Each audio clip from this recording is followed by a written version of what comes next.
हे समरथ परमात्मा,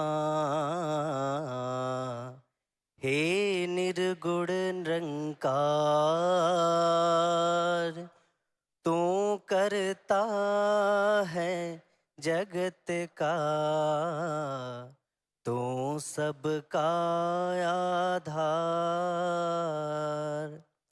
कण कण में है बस रहा तेरा रूप अपार। तीन काल है सत्य तू, मिथ्या है संसार।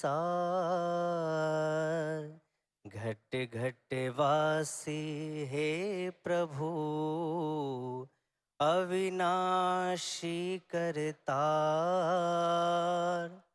दया से तेरी होश भी, भव सागर से पार।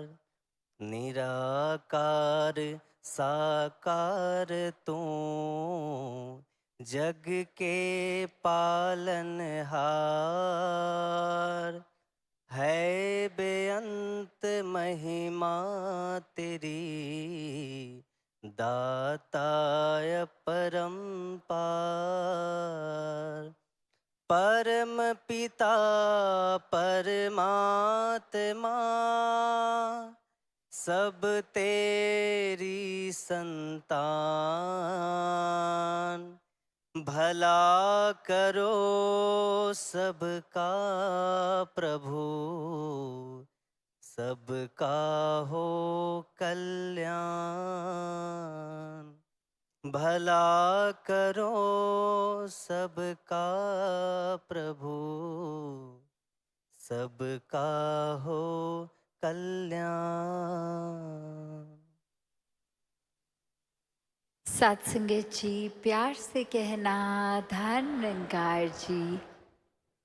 आज समागम के तीसरे रोज, जहाँ ये संदेश एक परमपिता परमात्मा को जानकर जीवन में हर पल के लिए बसाने का हर किसी ने अपने अपने तरीकों से दिया, चाहे कविता रूप, गीत रूप, स्पीच रूप, और हर किसी ने भाव ऐसे ही प्रकट किए कि एक इंसान और दूसरे इंसान के बीच ये करीबी आए प्यार बना रहे, आदर सत्कार के भाव, विनम्र दिल रहे, एक हर किसी को अपना बनाने वाली भावना रहे, संसार में सेवा भाव रहे। कैसे ये संदेश सिर्फ आज के नहीं, ये हमेशा से संतों के रहे, और ये आत्ममंथन का विषय, ये अपने भीतर जाते रहने की ये जो बात है, वो सिर्फ बात नहीं, ये अवस्था, हर पल खुद को ये सेल्फ करेक्शन मोड पे डालने की बात, हमेशा से जो परोपकारी हृदय रहा संतों का, आज भी वैसा ही, कि किसी के वजह से खुद के मन को हमने इकट्ठा नहीं करना, हर किसी को एक उनकी गलती अगर हमें लगता है कि है, फिर भी माफ़ कर देने वाली बात। कैसे हमेशा एक संतों ने बैलेंस की बात की है जीवन में, कि एक मध्य मार्ग भी जो हम सुनते हैं कि एक एक्सट्रीमिटी की नहीं, एक बैलेंस की बात, कि ये संतुलन बना रहे, किसी भी तरफ हम इतने ज़्यादा एक एक्सट्रीम ना हो जाएं कि सिर्फ और सिर्फ इस एक पहलू को ही पकड़ के बैठें। एक जीवन की हम रोज़मर्रा पे अगर नज़र भी डालें तो चाहे कोई भी बात हो, वो कंक्लूजन यही निकलेगा कि एक बैलेंस बना के, चाहे वो परिवार ही हो, कि परिवार में एक हर एक के स्वभाव कितने अलग होते हैं, तो वो एक बैलेंस कितना ज़रूरी हो जाता है बनाना, वरना तो सिर्फ एक के मुताबिक ही चलेंगे तो बाकी परिवार में सबके मन में वो उदासी आ जाएगी। तो कैसे कभी अपनी बात को पीछे रख के दूसरे की माननी, और कभी सामने वाला अपनी बात अपनी को पीछे करके दूसरे को प्राथमिकता देता है। उसी से ये बैलेंस प्रदर्शनी में भी इधर जिन्होंने अभी देखा या देखेंगे तो एक मॉडल भी जहाँ रस्सी पे एक इंसान इस तरह चल रहा है और हमें पता है कि कितनी पतली होती है वो रोप वॉकर्स की रस्सी, और एक वो तरीका, एक टेक्निक उनकी जिससे वो एक आसपास चाहे कोई सपोर्ट ना भी हो तो भी वो नहीं गिरते और ये बैलेंस बनाकर चलते रहते हैं इतनी पतली सी जगह पे भी। तो वही जीवन के हर पल में है, जिन्होंने सांसारिक दुनिया में रहकर भी एक स्पिरिचुअलिटी के साथ बैलेंस बना के रखा, हर पर स्पिरिचुअलिटी को डाला। वो ही बात कि अगर आध्यात्मिकता है तो वो इसी संसार में हमने जीवन जीना है, हर पल को जीते हुए उसमें आध्यात्मिक होना है। वरना तो वही ये बात हम सोचें कि एक बिल्कुल ही अगर ऐसे आर्थिक दुनिया में एक अपने जीवन को जीने लग जाएं और कोई पहलू ना सोचें, सिर्फ काम काज परिवार, तो फिर वो एक छोर हो जाएगा।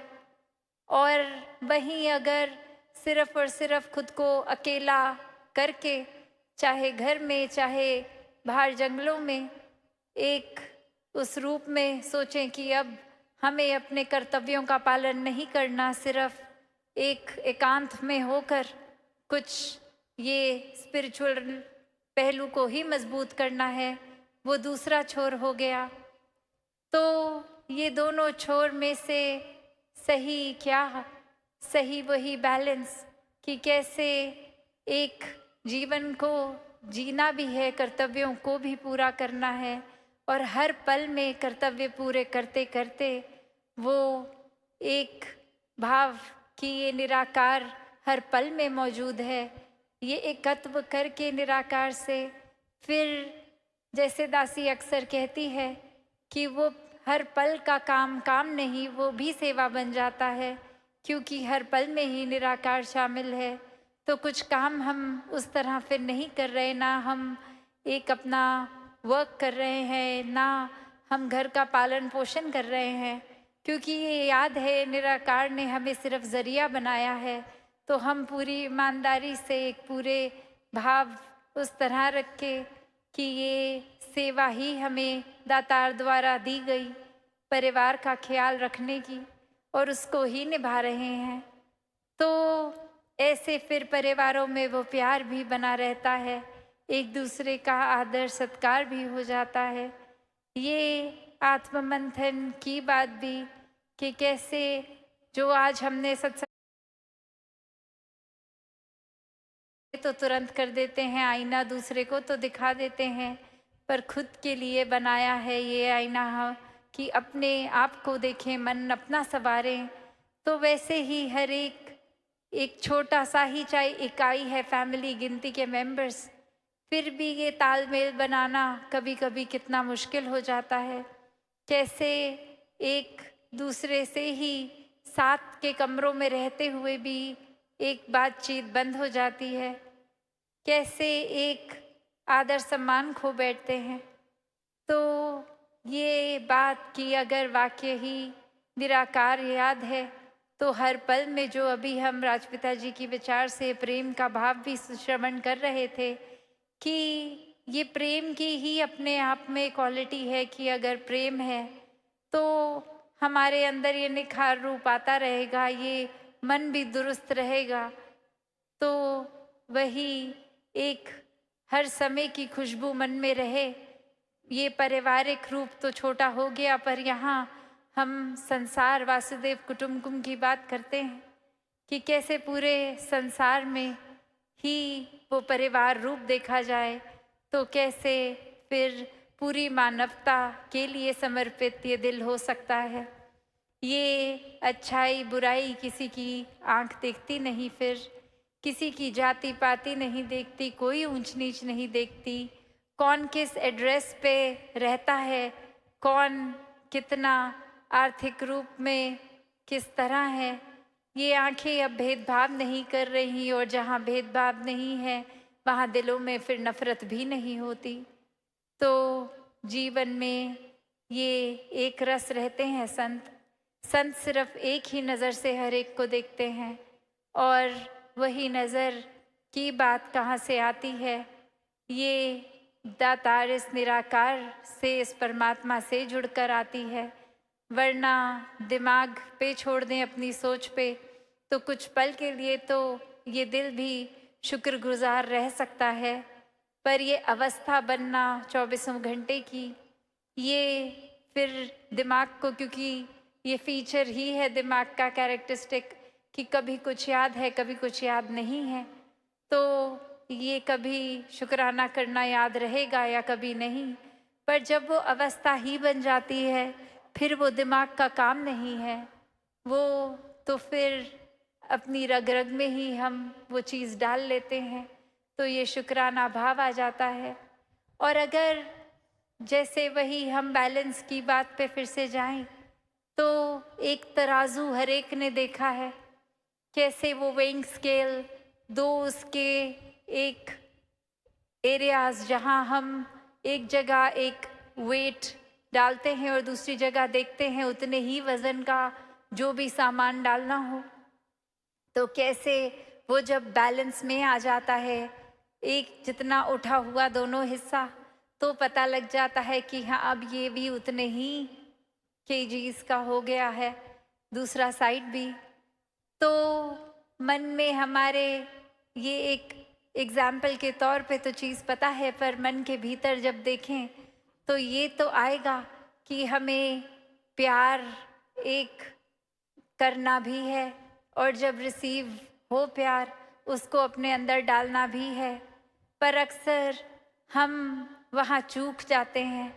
एक उस तराजू के बैलेंस को बिगाड़ना एक मन की अवस्था के ऊपर हो जाता है कि ये तो भूल जाते हैं कि अगर हमें एक प्यार को जितना देना है, अगर एक्सपेक्ट कर रहे हैं कि उससे ज़्यादा मिले या उतना मिले और वो उस मुताबिक नहीं, तो ये मन की अवस्था ही है। बिकॉज़ यहीं हमने अपने आप को सही करना है।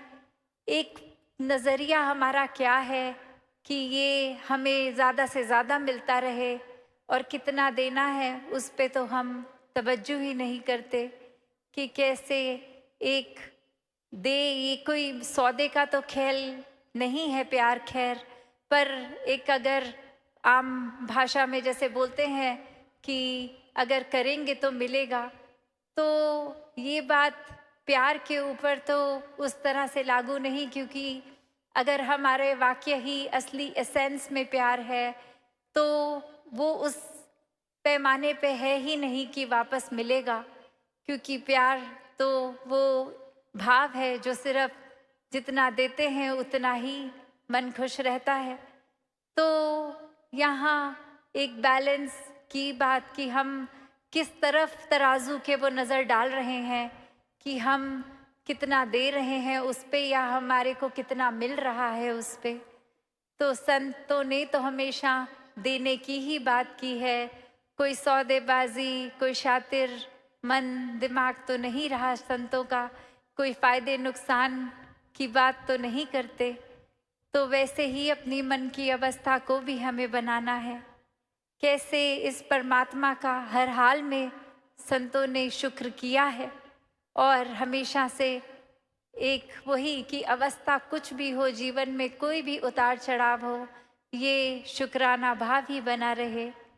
कैसे एक कहानी जो सभी ने सुनी भी, एक उसका छोटे रूप में दासी अभी फिर से उसको रिविजिट भी करती है कि एक राजा एक अपने मिनिस्टर के साथ जा रहा जंगल में, और वहाँ पे एक बहुत देर कुछ घूमना था उनको किसी वजह से, और अब घूमते घूमते भूख लग गई, धूप भी काफ़ी थी, और एक पेड़ नज़र आता है जहाँ फिर वो डिसीजन होता है कि थोड़ी देर ब्रेक ले लेते हैं। कुछ इस पेड़ के ऊपर फल लगा हुआ है, उसको खा लेते हैं। और अब जब पेड़ के नज़दीक जाते हैं तो देखते हैं कि एक ही फ्रूट लगा हुआ है पूरे पेड़ पे, चाहे उस पेड़ पे पत्ते बहुत हैं, शेड मिल रही है, एक आसपास उनको वाटर सोर्स भी मिल जाता है, पानी का इंतज़ाम भी हो जाता है। पर अब भूख की बात है तो बस एक फल और 2 व्यक्ति, वो मिनिस्टर और उसका ये राजा। तो अब ये भूख की पूर्ति कैसे हो? तो फिर भी वो राजा उस तरह से इशारा करता है और वो सेवक के रूप में मिनिस्टर वो ले आता है फूल नहीं, सॉरी, फल, और वो चखने लगते हैं अभी। और ये राजे की नज़र में क्या आ रहा है कि उसने तो, साथ वाले व्यक्ति ने, इस मिनिस्टर ने तो पूरा ही फल चख लिया, ऑलमोस्ट बस ख़त्म होने ही वाला था। तो राजा की भूख बची बहुत थी और कुछ बचा नहीं था, तो एक इंस्टिंक्टिवली उसने वो फ्रूट खींच ही लिया हाथ से कि कुछ तो दे दो मुझे भी। और अब जैसे ही चख मारा और वो बाइट में वो फ्रूट इतना कड़वा, इतना खट्टा कि एक अचानक रिफ्लेक्स में वो स्पिट आउट कर दिया, वो थूक दिया गया। और वो एक सवाल नेचुरल कि ये इतनी सारी क्वांटिटी आपने अपने अंदर खा ली इस फ्रूट की, पर ये तो एक बाइट में ही नहीं अंदर जा पा रही। तो ये आपने उस समय कुछ ना शक्ल पे आने दिया, ना आपने ऐसा कुछ रिएक्ट किया। तो वहीं वो सेवक रूप उसका वो एक बात रखता है कि राजा, आपने मुझे सब कुछ दिया है, और अगर आपने अभी सिर्फ एक हुक्म ही किया कि वो फल को तोड़ो, तो पहले तो मेरे मन में आया कि मैं एक उसको फर्स्ट बाइट मार के देख लूं कि अंदर से वो ठीक है और वो मीठा होना चाहिए और मैं आपके आगे पेश कर देता। पर मारते ही चक वो पता लग गया कड़वा है। तो मैंने खुद ही सोचा कि खाऊं, आप तक ये आए ना, ताकि आपके मुंह का स्वाद ना बिगड़े। तो फिर राजा का वो सवाल कि चलो अगर तुमने ऐसे किया भी तो भी, या फिर डायरेक्टली भी बोल सकते थे तुम्हें पूरा खाने की ज़रूरत नहीं थी, तुम भी ना खाते, बोल देते कि ये ठीक नहीं है। तो वो भाव उसका, इंसान का, कहता कि राजा, आपने मेरे को इतना कुछ दिया है और सिर्फ मेरे मन में शुक्राना भाव भी है। ये फल तो मैंने देखा तक नहीं था, आप ही की नज़र पड़ी और आप ही का हुक्म था, और मैंने जैसे ही वो चखा, वो तब तक तो भाव स्वाद के ऊपर आधारित था, जब तक था कि एक ये पता लग जाए तो आपके आगे ही पेश करूं। पर जैसे ही लगा कि वो आपके लायक नहीं है उसका टेस्ट, फिर मैंने अपने मन से भी ये एक खट्टा कड़वा मीठा छोड़ दिया और खुद ही खाया, क्योंकि ये शुक्राना भाव है कि जिस राजे ने मुझे सब कुछ दिया है, आज उसके एक बार बोलने पे मैं अपनी ही दिमाग को लगाता रहूं कि ये कहा गया है कि खाना है और उसमें मैं नुक्स निकाल दूं, ये शिकवे करने लग जाऊं, तो फिर ये बात, मैं कहाँ खड़ा हूँ जिसने सब कुछ दिया, उसी के आगे कंप्लेन करने लग जाऊं, तो वो ठीक नहीं है। तो यह जहाँ एक इंसान का दूसरे इंसान के प्रति ही थैंकफुलनेस इतनी एक्सट्रीम लेवल की अगर हम इस एग्जाम्पल में, स्टोरी में देख रहे हैं, तो जहाँ इस निराकार की बात आती है, यहाँ तो कोई हिसाब ही नहीं है। एक एक श्वास भी परमात्मा की ही देन, और परमात्मा ने जहाँ जब इंसानों को भेजा और जब ये श्वासें बंद करनी है, सब परमात्मा की ही रज़ा। तो इतनी इस जीवन के दौरान हर पल में कितना कुछ मिल रहा है। बेशक बीच में कभी किसी एपिसोड को हम अपने मुताबिक एक डिस्टर्बेंस की तरह देखते हैं, अनप्लेजेंट एक्सपीरियंस देखते हैं, पर ये निराकार ऐसा किसी को कुछ नहीं दे रहा जो उसके हित के लिए ना हो। तो नज़रिया यहाँ अपना ही बदलना है कि ये हमेशा कंप्लेंस करना नहीं, ये थैंकफुलनेस लानी है। अभी एक थैंक्स गिविंग डे की भी बात आती है, जैसे कि पूरे साल में अभी हम उसका एक तरीका कि ये मन में निराकार के प्रति एक शुक्राना भाव, तो क्यों ना हर दिन ऐसे ही मनाया जाए कि ये शिकवे, ये कितनी चीज़ें जो हमारे मुताबिक नहीं, हमें पसंद नहीं, ऐसा कुछ हो रहा है, तो वो शिकवे करने की बजाय शुक्राना किया जाए।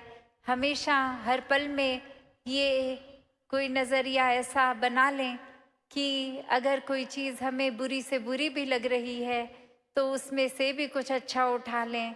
और हमेशा अगर हम सोचें भी कि हमें जो कोई अगर ऐसी चीज़ है जो बिल्कुल पसंद नहीं, तो वो उसकी भी गहराई में जाएंगे तो ऐसा कुछ नहीं है कि जिसमें से एक भी क्वालिटी नहीं छांट सकते।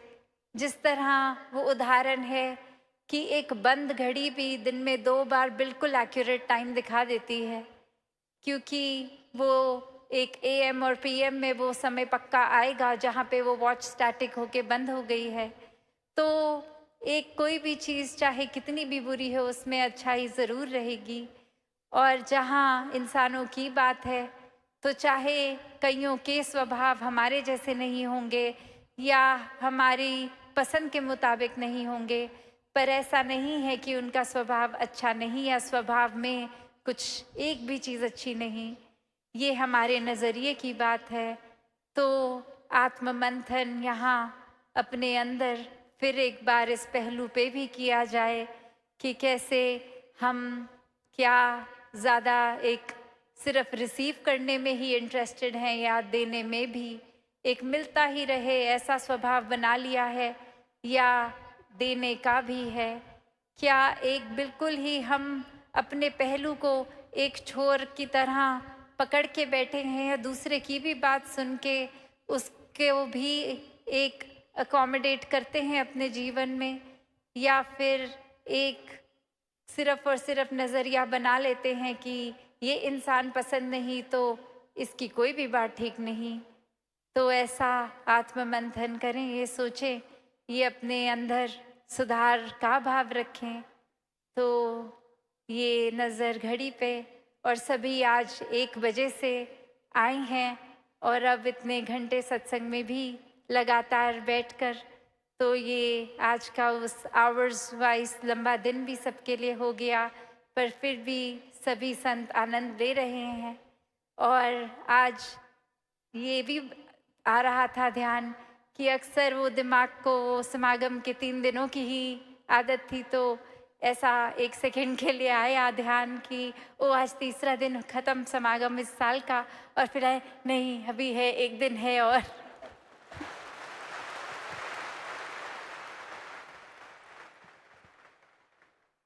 तो वो चाहे किसी न किसी कारण से, कितने महापुरुषों की वो चाहे वर्क कमिटमेंट्स हों, बच्चों के स्कूल हों, तो शायद चाहे वो कल का दिन भी पर कुछ अटेंड अगर नहीं कर पाएंगे या फिर किसी वजह से नहीं आ पाए अपने घरों से, तो वो भी सेवा भाव है, वो भी रिस्पॉन्सिबिलिटीज़ हैं।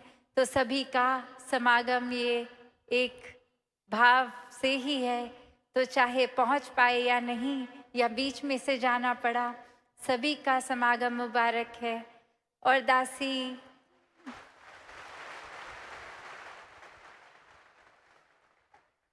आज ये बात भी साझा करना चाहेगी कि ये दासी की जो एब्सेंस रही 5 महीनों की, आप संगत से फिजिकली दूर, तो ये एक स्वास्थ्य रूप की अरदास हर किसी की एक कभी ना कभी किसी तरह से पहुंचती थी। तो वही बात कि आप सब संगत जो संगत माँ सर का ताज हैं, आपके आशीर्वाद से वो स्वास्थ्य भी अब ऑलमोस्ट पूरी तरह रिकवर्ड है जी।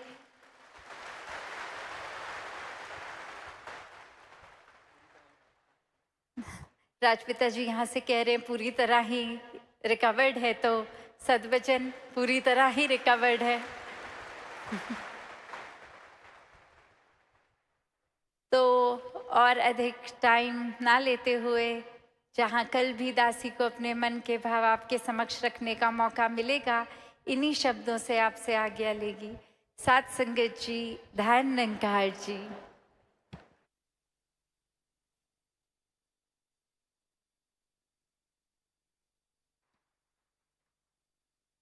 आइए बहन नम्रता सेतिया जी एवं साथी इनका सिमरन ध्वनि में साथ दें जी।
निरंकार